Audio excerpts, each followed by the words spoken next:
여러분은 기적을 믿으십니까?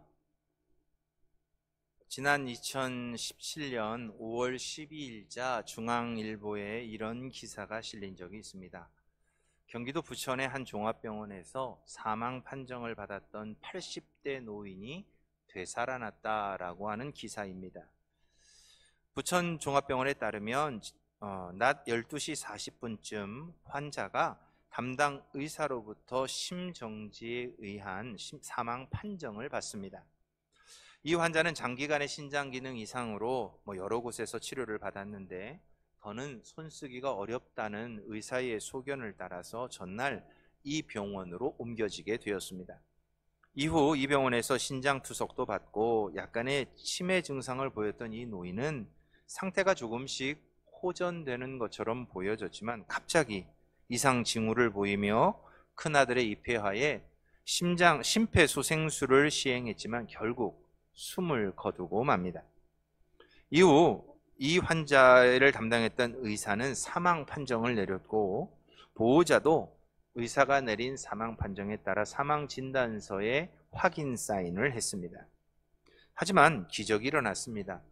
사망 판정을 받은 후 1시간가량 지나 영안실로 이 시신을 안치하려고 마지막 신원을 확인하는 과정에서 사망 판정을 받았던 사람이 숨을 쉬기 시작한 겁니다.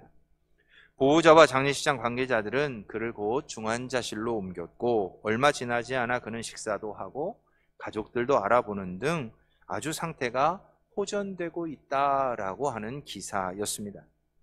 이처럼 이 시대에도 우리 알게 모르게 우리 주변에는 믿기 어려운 기적들이 일어나고 있습니다. 임사체험을 경험해 본 사람들의 고백처럼 천국을 굳이 갔다 오지 않아도 우리는 그들의 고백만으로도 이 땅에 여전히 기적은 존재하고 있고 우리의 주변에서 얼마든지 일어나고 있다는 것을 우리는 알게 됩니다. 이런 사건들을 접할 때마다 여러분에게는 어떤 생각이 드시는지요?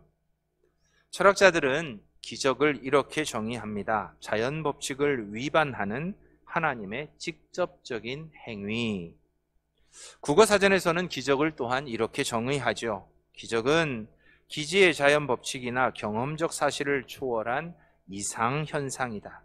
특히 신들이 나타내는 불가사의한 힘의 작용이 곧 기적이다라고 정의합니다. 즉 인간의 한계를 넘어서서 일어나는 현상들이 기적이라는 거죠. 이와 같은 정의에 따르면 우리가 만고불변의 법칙이라고 믿고 있는 것들을 넘어서서 일어나는 현상들이 곧 기적이 됩니다. 가령 물은 높은 곳에서 낮은 곳으로 흐르게 되어 있습니다. 그런데 만약 물이 거꾸로 낮은 곳에서 높은 곳으로 흐른다면 기적입니다. 나무에 달려있던 사과가 땅으로 떨어지는 것은 당연한 일입니다. 그런데 땅에 떨어져 있던 사과가 갑자기 하늘로 휘빙 하고 올라가서 나무에 붙어버리면 이것이 곧 기적이 됩니다. 의학적으로는 심장이 멈춰 죽었는데 멈췄던 심장이 다시 뛰고 살아난다면 이것이 곧 기적이 됩니다. 평상시에는 결코 감당할 수 없었던 어마어마한 무게를 우리가 감당해서 어느 순간 그것을 번쩍번쩍 드러낸다면 그건 역시 또한 기적이 됩니다. 그리고 이 기적이라고 하는 것을 신앙적으로 표현해 보면 피조물인 인간이 행하는 일이 아닌 창조자이신 하나님께서 인간의 역사에서 행하시는 모든 일들이 곧 기적이다라고 정의할 수 있습니다. 그리고 우리가 가진 성경은 이런 기적으로 가득합니다. 성경은 하나님께서 우리 인간을 위하여 행하신 모든 일들을 하나하나 기록하고 있기 때문입니다.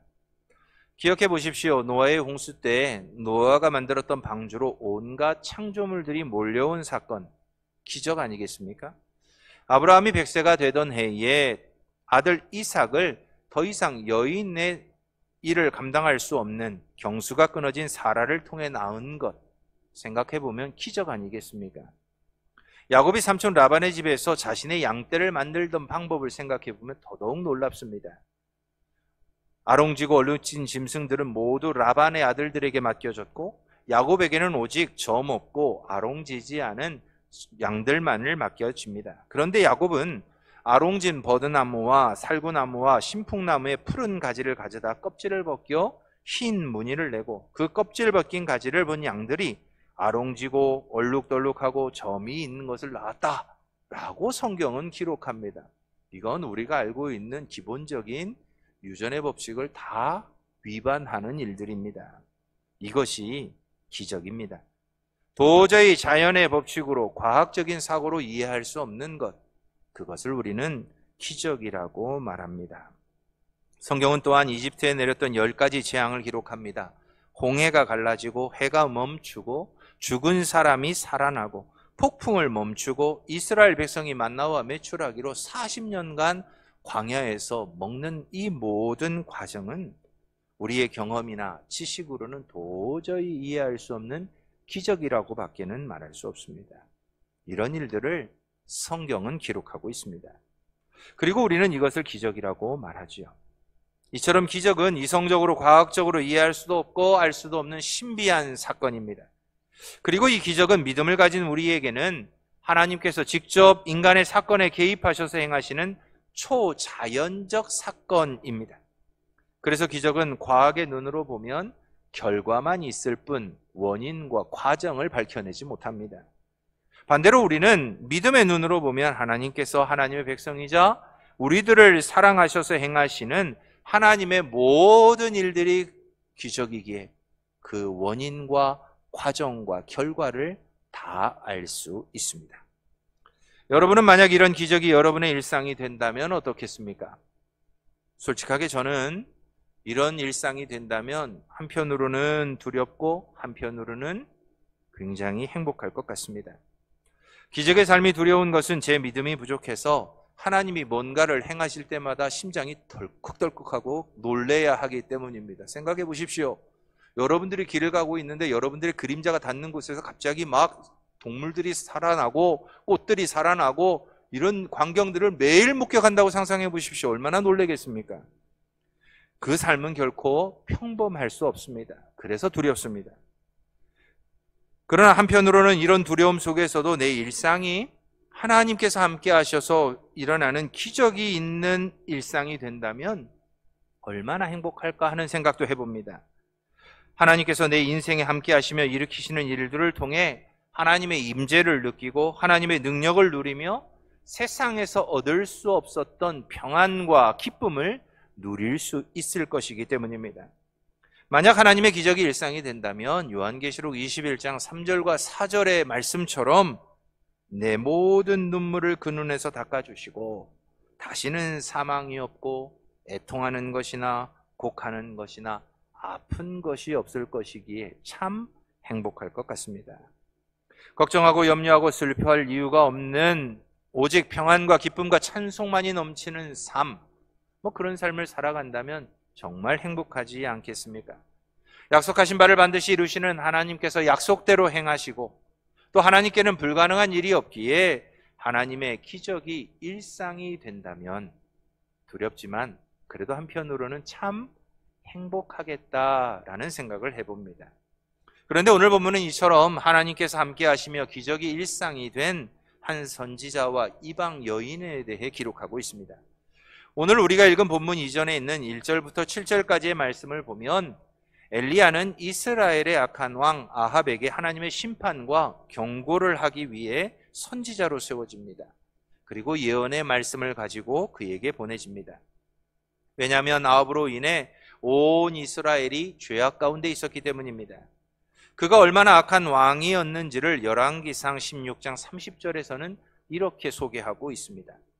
오므리의 아들 아합이 그의 이전의 모든 사람보다 여호와 보시기에 악을 더욱 행하였다. 그는 허물어진 여리고를 다시 건축합니다. 시돈 왕이었던 엣바알의 딸 이세벨을 아내로 삼고 사마리아에 바알을 위하여 단을 쌓고 아세라 목상을 만들어 놓습니다. 또한 아합은 이스라엘에서 여호와 신앙을 멸절하기 위해 바알 종교를 국교로 도입합니다. 그리고 하나님의 선지자들을 핍박합니다. 이처럼 아합은 이스라엘의 그 어떤 왕보다도 악한 왕이었습니다. 하나님께서는 이런 아합 왕의 악한 행위들과 이스라엘 백성들의 죄를 심판하고자 하셨습니다. 그리고 이 심판을 디셉 사람 엘리야를 선택하고 보내심으로 선포합니다.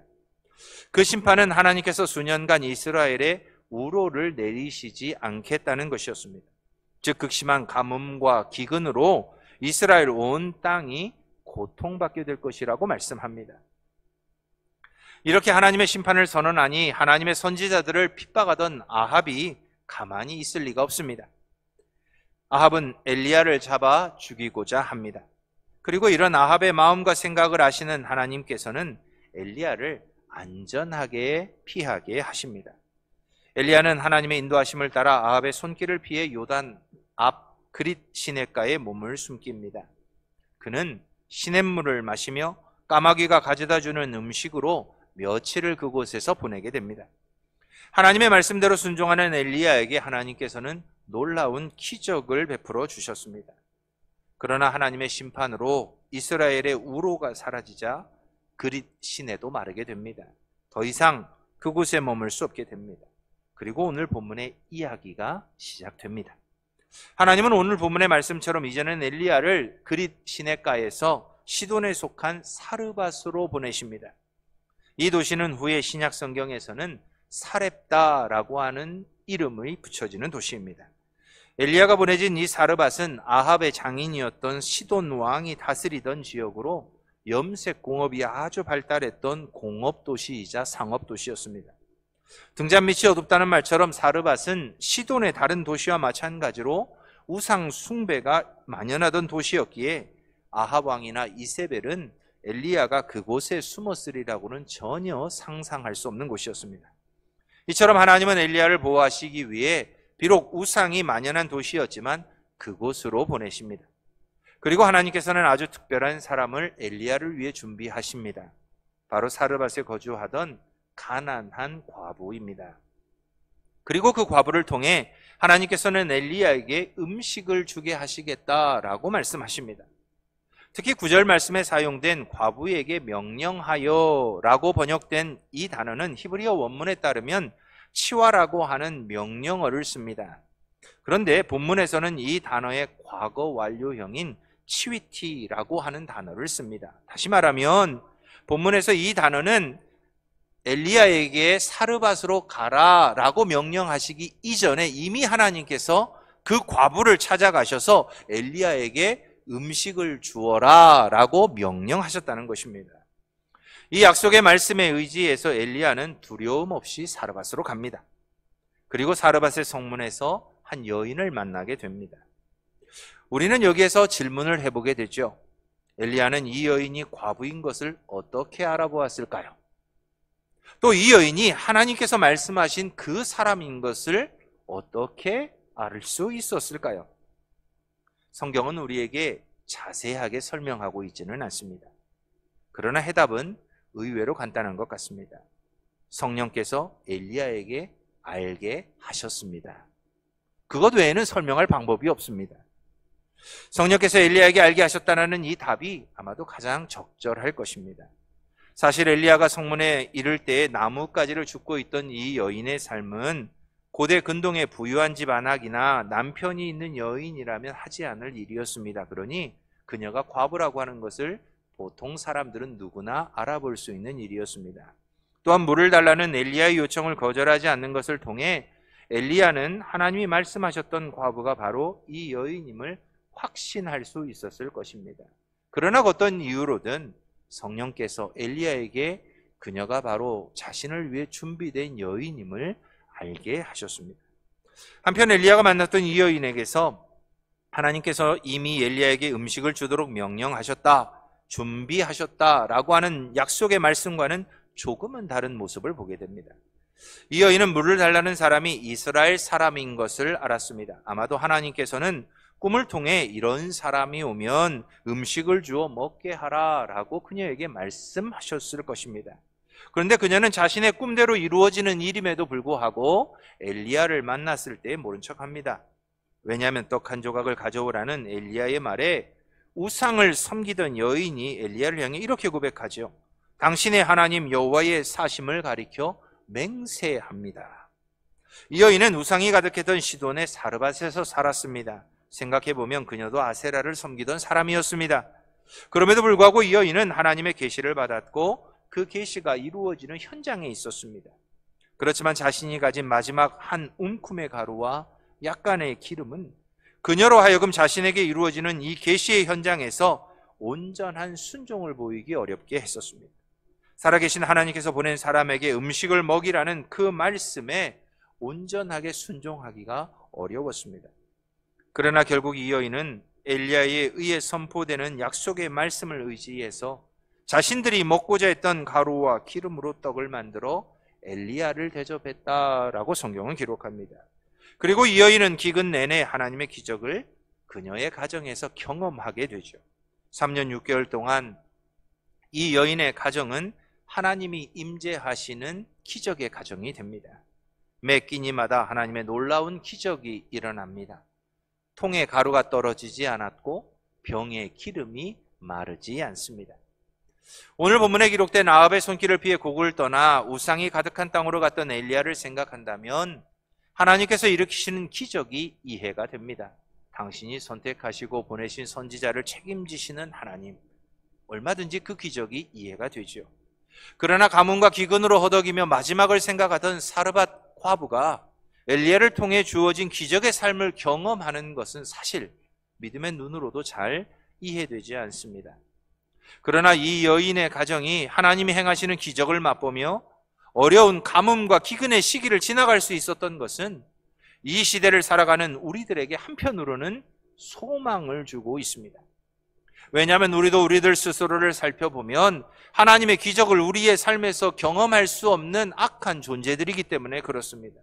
우리도 이 여인처럼 하나님의 말씀에 의구심을 품고 온전히 순종하지 못하는 사람들이기 때문에 그렇습니다. 그럼에도 불구하고 십자가에서 나를 위해 자신의 모든 것을 내어주신 예수 그리스도를 믿음으로 우리도 이 여인이 엘리야를 통해 하나님의 기적을 맛보는 것처럼 하나님께서 이 시대에도 우리를 일으키시는 경험을 기적하며 살아갈 수 있다는 것을 이 여인을 통해서 볼 수 있기에 한편으로는 이 여인이 받는 이 모든 기적이, 경험하게 되는 이 모든 기적이 우리에게도 소망이 됩니다. 자격 없는 사람을 위해서도 기적을 일으키시는 그 하나님의 은혜와 사랑을 이 여인을 통해서 볼 수 있기 때문입니다. 그러나 오늘 우리는 본문을 통해 엘리야와 이 사르밧의 과부처럼 우리의 일상이 어떻게 하면 하나님의 기적으로 충만한 일상이 될 수 있는지를 이 시간 한 번쯤 살펴보고자 합니다. 먼저 기적이 되시는 하나님과의 만남이 있으면 우리의 일상은 기적이 될 수 있다고 본문은 가르쳐 줍니다. 8절 말씀입니다. 여호와의 말씀이 엘리야에게 임하여 이르시되. 아주 평범했던 디셉 사람 엘리야의 삶이 기적으로 가득하게 된 것은 하나님께서 그를 찾아오셔서 그를 만난 이후였습니다. 그가 그리 시냇가에서 아합의 손을 피해 숨어 지냈던 것도, 사르밧으로 가라고 명령하신 것도, 사르밧 과부가 성문 근처에서 나무를 줍다가 엘리야를 통해 기적적으로 가뭄과 기근을 피한 것도 모두 하나님과의 만남이 있었기 때문입니다. 엘리야는 하나님을 만나서 선지자로 세움을 받습니다. 아합에게 보냄을 받습니다. 심판을 선포하고 그리고 기적을 일상에서 경험합니다. 사르밧 과부도 이미 하나님께서 그녀를 찾아오셔서 엘리야에게 음식을 대접하라고 명령하시는 계시를 받습니다. 그리고 성문 앞에서 만난 엘리야를 통해 살아계신 하나님을 만나게 되므로 생명을 보전받는 놀라운 기적을 경험합니다. 그런데 이런 하나님과의 만남은 결코 우연히 일어나지는 않습니다. 하나님의 특별한 섭리 가운데 만남은 일어납니다. 그 누구도 하나님을 만나고 싶다고 해서 또한 만날 수 없습니다. 오직 하나님의 택함과 섭리 가운데 우리는 하나님을 만나게 됩니다. 엘리야도 하나님의 주권적 선택에 의해 하나님을 만나고 예언자로서의 사역을 시작했습니다. 사르밧 여인도 하나님에 의해 주권적으로 선택되어졌기에 엘리야와의 만남을 갖게 되었고 하나님과의 특별한 만남을 경험함으로 기적을 경험하게 됩니다. 그리고 이 만남이, 하나님과의 만남이 그들의 기적의 조건이 됩니다. 그렇습니다. 우리의 일상이 기적이 되기 위한 첫 번째 조건은 다른 것이 아닙니다. 기적의 주체이신 하나님과의 만남이 있어야 합니다. 기적은 우리의 노력만으로 이루어지지 않습니다. 기적은 우리의 능력으로도 이루어지지 않습니다. 기적은 우리의 노력과 능력을 뛰어넘는 하나님께서 행하실 때 일어납니다. 그래서 우리의 일상에서 하나님의 기적을 경험하고자 한다면 우리는 반드시 하나님 기적의 주체이신 하나님과의 만남이 있어야만 합니다. 사실 성경은 이와 같이 하나님과의 만남을 통해 기적이 일상이 된 수많은 사람들의 이야기를 우리에게 들려주고 있습니다. 사람을 낚는 어부로 부르심을 받았던 제자들도 하루하루 하나님의 이적과 기사를 경험합니다. 예수님과 동행하던 3년여의 시간도 그러했고, 주님이 부활하신 후 또 승천하신 이후에도 성령의 충만함 가운데 하나님의 기적이 함께하는 놀라운 시간들을 경험하게 됩니다. 또한 예수 그리스도를 믿는 사람들을 핍박하던 사울도 주님을 만나고 난 후 하나님의 기적이 동행하는 놀라운 선교적 삶을 살게 됩니다. 그 어떤 고난과 환난도 믿음 가운데 가는 그의 여정을 멈출 수 없었습니다. 그렇습니다. 하나님과의 만남이 없이 우리는 일상에서 결코 기적을 경험할 수 없습니다. 그러므로 일상이 기적이 되고자 하는 성도라면 하나님과의 만남을 사모해야 합니다. 어느 때나 어느 곳에서나 하나님과의 만남이 계속될 수 있도록 찾고 만나야 합니다. 아니, 어느 곳이나 찾아오시고 어느 때나 찾아오시는 하나님의 만남의 요청에 기쁨으로 응답하셔야만 합니다. 하나님은 언제나 우리를 찾아오십니다. 그리고 우리의 마음의 문, 생각의 문을 두드리고 계십니다. 우리는 그 하나님을 향해 우리의 마음의 문을 열고 생각의 문을 열고 하나님을 맞아들이면 됩니다. 이렇게 하나님을 만나면 우리의 일상이 엘리야처럼 사르밧의 과부처럼 내게 주어지는 모든 것이 곧 기적이 되는 일상을 보낼 수 있습니다. 또한 하나님의 말씀에 순종할 때에 우리의 일상이 곧 기적의 현장이 됩니다. 10절 말씀입니다. 그가 일어나 사르밧으로 가서, 15절 말씀입니다. 그가 가서 엘리야의 말대로 하였더니. 오늘 등장하는 엘리야와 사르밧의 과부는 모두 하나님의 말씀에 순종함으로 그들의 일상이 기적이 됩니다. 순종은 행함입니다. 순종은 즉시 행함입니다. 즉 엘리야와 사르밧의 과부는 하나님의 말씀대로 순종했다라고 기록합니다. 그들은 말씀을 듣는 대로 즉시 행했습니다. 그리고 순종하는 그들의 일상이 곧 하나님이 행하시는 기적의 일상이 되었습니다. 사실 엘리야가 아합 왕에게 가뭄을 선포하는 일부터 아합의 손을 피해 그릿 시냇가에 숨을 때에도, 또한 그릿 시냇가가 마르자 사르밧의 과부에게로 가라라는 명령을 받을 때에도 하나님의 말씀에 순종한다는 것은 쉬운 일이 아니었습니다. 왜냐하면 이 모든 일들이 우리의 이성으로 판단해 보면 결코 쉽지 않은 일이라는 것을 알 수 있기 때문입니다. 그런데 성경은 엘리야가 하나님께 어떤 질문을 하는 모습도 기록하고 있지 않습니다. 그저 하나님이 말씀하시니 행합니다. 하나님의 말씀에 의구심을 품는 모습도 그려내고 있지 않습니다. 하나님이 말씀하시는 그것을 그대로 믿고 행합니다. 엘리야는 그저 하나님의 말씀에 순종합니다. 사르밧의 과부도 마찬가지였습니다. 하나님의 사자인 엘리야가 그녀에게 물을 달라 할 때에도, 자신을 위해 작은 떡을 만들어 달라 요청할 때에도 그녀는 결국 엘리야의 요청에 순종합니다. 이처럼 하나님의 말씀에 순종해야 한다는 것이 신앙인이라면 이성적으로는 당연한 일입니다. 그러나 우리의 삶에서 하나님의 말씀에 이처럼 순종하며 산다는 것이 결코 쉽지만은 않습니다. 사실 이 자리에 있는 우리들이나 예수를 그리스도로 고백하고 있는 모든 신앙인들 중에 하나님의 말씀에 나는 순종하지 않을 거야 라고 결심하고 작정하는 사람은 아무도 없습니다. 혹시 이 자리에 그런 분이 계십니까? 나는 절대 내가 믿는 하나님의 말씀에 순종 안 할 겁니다. 이렇게 결단하는 분은 없지요.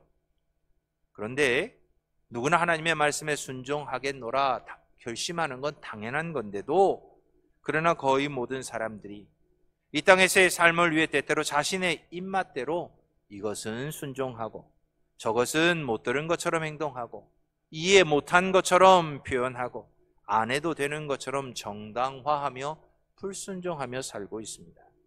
조금 더 정확하게 표현한다면 자신에게 좋은 것은 즉시 행하고 자신에게 조금의 손해라도 있을 것 같으면 행하지 않는 것을 우리는 모두가 다 정당화하며 살고 있습니다. 그리고 이렇게 순종하지 않는 이유를 우리는 이성을 갖고 있기 때문이라고 대부분 핑계댑니다. 우리는 연약한 인간이기에 하나님의 말씀에 온전히 순종할 수 없노라고 고백합니다. 전 문화부 장관을 지낸 이어령 씨가 지성에서 영성으로라고 하는 책을 썼습니다. 이어령 씨는 기독교 신앙에 대해 매우 비판적인 글을 많이 썼던 분입니다. 그런데 그가 그의 딸을 통해 예수를 영접하게 되고 온누리 교회에서 세례를 받습니다. 그리고 난 후에 지성에서 영성으로라고 하는 이 책을 씁니다. 그리고 그곳에서 그는 이렇게 고백하지요. 지성이라는 인본주의에서 이제 믿음의 영성으로 나아갑니다. 그리고 성도로서 한 걸음 한 걸음 하나님께 나아갑니다. 그렇습니다. 우리가 인본주의의 산물인 지성의 판단을 맡기는 순간, 이성의 판단을 맡기는 순간 우리에게 좋은 것, 우리에게 이익이 될 것을 선택하게 되어 있습니다. 그러나 신앙의 판단을 맡기면 선택이 아닌 순종이 나오게 됩니다. 사람들이 하나님의 말씀에 순종하지 못하는 것은 아담과 하와의 시대부터 하나님의 말씀대로 순종하는 신앙보다 자신의 이익을 계산하는 이성 때문이었습니다. 우리의 이성은 하나님의 말씀에 대해 순종하지 않는 것을 언제나 정당화해 주기 때문입니다. 엘리야와 사르밧의 과부도 하나님의 말씀에 순종하기 위해서는 사실 매우 많은 내적 갈등을 이겨야만 했습니다. 하나님의 말씀에 순종하기 위해서는 자신의 생명을 걸어야 했기 때문입니다. 그렇지만 결국 말씀에 순종하는 두 사람에게 하나님은 놀라운 기적을 일으키셨습니다. 우리가 상상할 수 없는 방식으로 그들의 순종이 일상에서 기적이 되게 하셨습니다. 까마귀가 음식을 가져옵니다.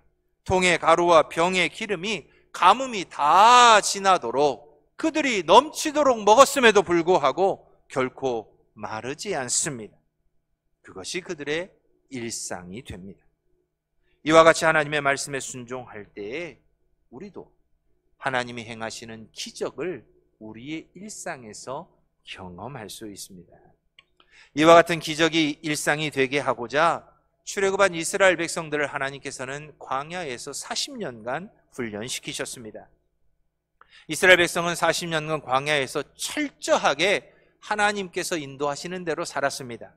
구름이 떠오르면 나아가고 구름이 멈추면 진을 치고 머물러야 했습니다.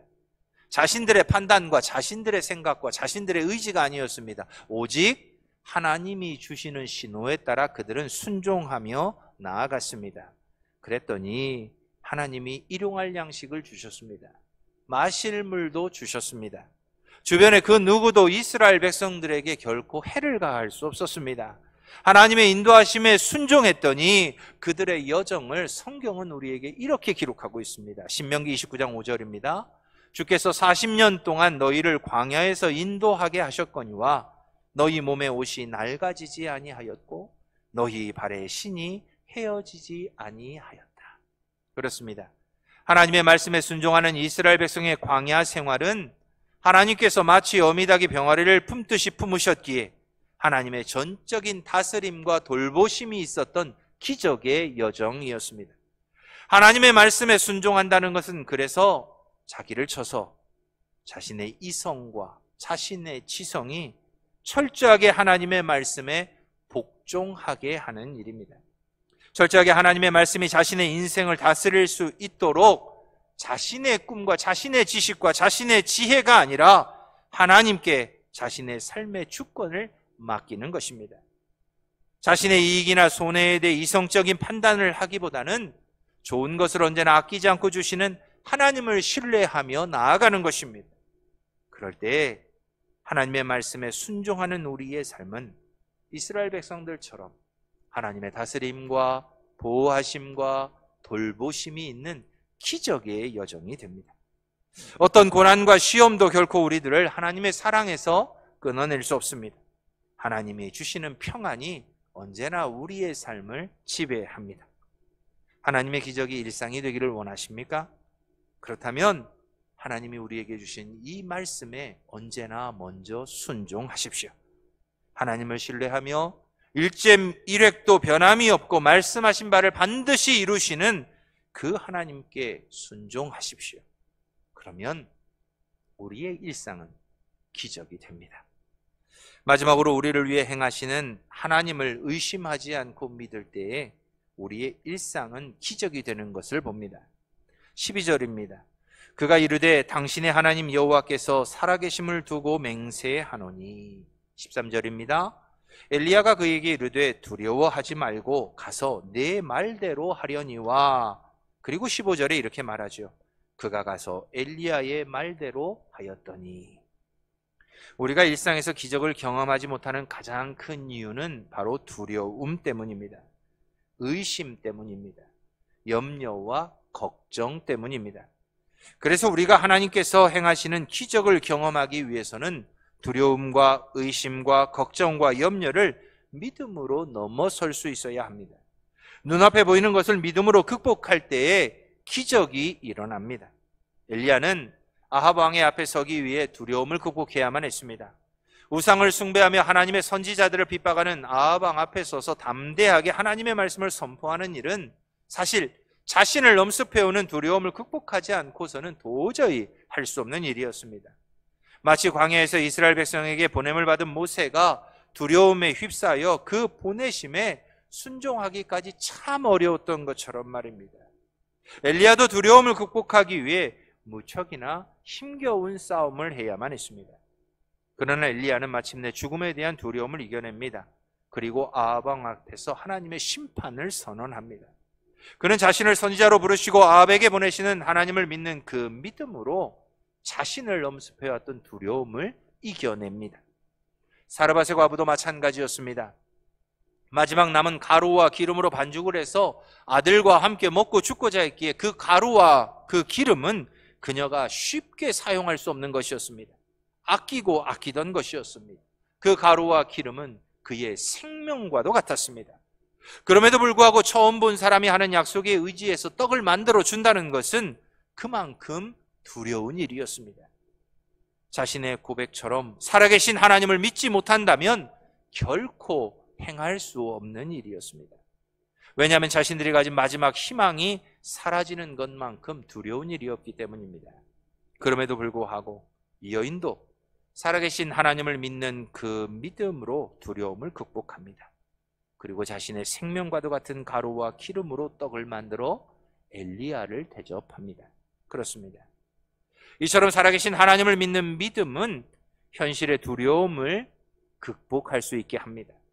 그래서 성경 히브리서 11장 1절 말씀은 이렇게 믿음을 설명하지요. 믿음은 바라는 것들의 실상이요 보이지 않는 것들의 증거이다. 아직 보이지 않아도, 아직 손에 잡히지 않아도 살아계신 하나님을 믿기에 볼 수 있고 붙잡을 수 있고 보이지 않는 것을 보는 것처럼 믿는 것, 이것이 믿음이라는 겁니다. 그리고 수많은 믿음의 선진들이 그들의 삶을 통해 이것을 증명해 보였습니다. 두려움은 우리들로 하나님을 신뢰하지 못하게 합니다. 두려움은 우리들로 눈에 보이는 것들이 더 험하고 더 크고 더 복잡하고 더 어렵다고 생각하게 합니다. 그래서 보이지 않는 것을 기대하기보다는 눈에 보이는 것을 보고 잡아야 한다고 우리를 유혹합니다. 내일을 기대하기보다는 그저 오늘 이 하루만 있으면 된다고 말합니다. 그리고 우리들을 하나님의 은혜가 사라진 현실의 삶으로 이끌어 갑니다. 이것은 마치 출애굽한 백성이 자신들을 가로막는 홍해를 앞에 두고 절망했던 것과 같습니다. 두려움에 빠져 갈팡질팡하며 다시 애굽으로 돌아가자고 소리치던 그들의 모습입니다. 이것은 마치 하나님을 조롱하며 경멸하던 골리앗 앞에서 숨을 죽이고 숨어있던 이스라엘 군인들과 같습니다. 이것은 마치 제자들이 두려움과 혼란에 빠져 예수님을 제사장들이 보낸 종들의 손에 맡기고 뿔뿔이 흩어졌을 때의 그 두려움과 같습니다. 주님이 조롱받는 현장에서 베드로가 두려움에 빠져 3번이나 주님을 부인했던 그 모습이 바로 이것입니다. 두려움은 이처럼 우리들에게 믿음을 유지하기 어렵게 합니다. 우리의 눈에 보이는 것들을 보이지 않는 믿음을 갖고 이겨낸다는 것이 결코 쉬운 일은 아닙니다. 그러나 믿음으로 두려움을 이겨낼 수만 있다면 마태복음 14장의 베드로처럼 배에서 뛰어내려 물 위를 걸을 수 있습니다. 하나님을 신뢰하는 믿음을 가지고 두려움을 극복해낸다면 사자굴에도 들어갈 수 있고 풀무불에도 들어갈 수 있습니다. 하나님을 향한 그 믿음이 분명하고 확실하다면 물맷돌 5개와 막대기 하나로 얼마든지 골리앗 앞에 설 수 있게 됩니다. 그리고 두려움을 극복한 믿음은 곧 우리의 삶에 기적을 가져오게 됩니다. 홍해가 갈라집니다. 여리고성이 무너집니다. 다윗의 손에 들렸던 물맷돌이 정확하게 골리앗의 미간을 맞추어 승리를 갖게 합니다. 대적들에게 포위되어 탈출구가 없다고 생각했지만 우리를 포위한 모든 위협에서 우리를 보호할 천군 천사를 우리의 눈을 열어 보게 하십니다. 그렇습니다. 엘리야와 사르밧 과부는 두려움을 이겨내고 믿음으로 행함으로 그들의 일상을 기적으로 만들어냅니다. 그래서 오늘 본문 16절은 이렇게 결론적으로 설명합니다. 여호와께서 엘리야로 하신 말씀과 같이 통에 가루가 다하지 아니하고 병에 기름이 없어지지 아니하니라. 즉 하나님께서 말씀하신 대로 하나님은 두 사람의 삶에 간섭하셔서 놀라운 기적으로 그들을 돌보아 주셨습니다. 아합의 손길을 피해 엘리야를 보호하셨고 기나긴 가뭄과 흉년에서도 엘리야와 사르밧 여인을 비롯해서 그 집에 속한 모든 사람들을 구원하는 기적을 만들어내셨습니다. 사랑하는 서산교회 성도 여러분, 사람의 일이 아니라 하나님의 일에 초점을 맞추면 우리의 삶에 얼마나 기적적인 일들로 가득 차 있는지 우리는 곧 깨닫게 됩니다. 사실 우리가 호흡할 수 있는 것도, 우리가 천근보다 무거운 눈꺼풀을 열고 매일매일 하루를 시작할 수 있는 것도, 우리가 매일 자전과 공전을 하고 있는 이 지구를 딛고 서 있는 것도, 그리고 우리가 이렇게 모여 함께 하나님을 예배하고 있는 것도 모두 하나님께서 행하시는 놀라운 기적입니다. 누구도 자신의 생명을 1분 1초라도 늘릴 수 없고, 누구도 스스로의 힘으로 땅을 딛고 설 수 없으며, 누구도 자신이 만들 산소를 생산하며 살고 있지 않기 때문입니다. 그렇다면 우리도 엘리야와 이 사르밧의 과부처럼 하나님의 기적이 우리의 일상이 되도록 우리는 하나님을 만나는 일에 힘써야만 합니다. 하나님의 말씀에 대한 순종이 있어야 합니다. 그리고 하나님을 믿는 믿음으로 우리의 삶을 엄습하는 모든 두려움들을 이겨내야만 합니다. 그럴 때 우리의 삶은 곧 하나님이 행하시는 기적의 현장이 될 것입니다. 주께서 우리와 함께 하심으로 언제나 하나님의 은혜가, 하나님의 기쁨이, 하나님의 평강이 다스리는 기적의 삶이 될 것입니다. 이런 삶을 이 한 주간도 다 누리실 수 있는 우리 모든 성도님들이 다 되시기 바랍니다. 이 시간 우리 함께 기도했으면 좋겠습니다.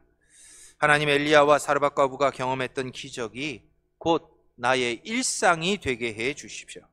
하나님을 만나고 하나님의 말씀에 순종하고 믿음으로 두려움을 이길 수 있도록 성령께서 우리와 함께 해달라고 이 시간 주님 한번 부르짖고 우리 한 목소리로 함께 기도하도록 하겠습니다.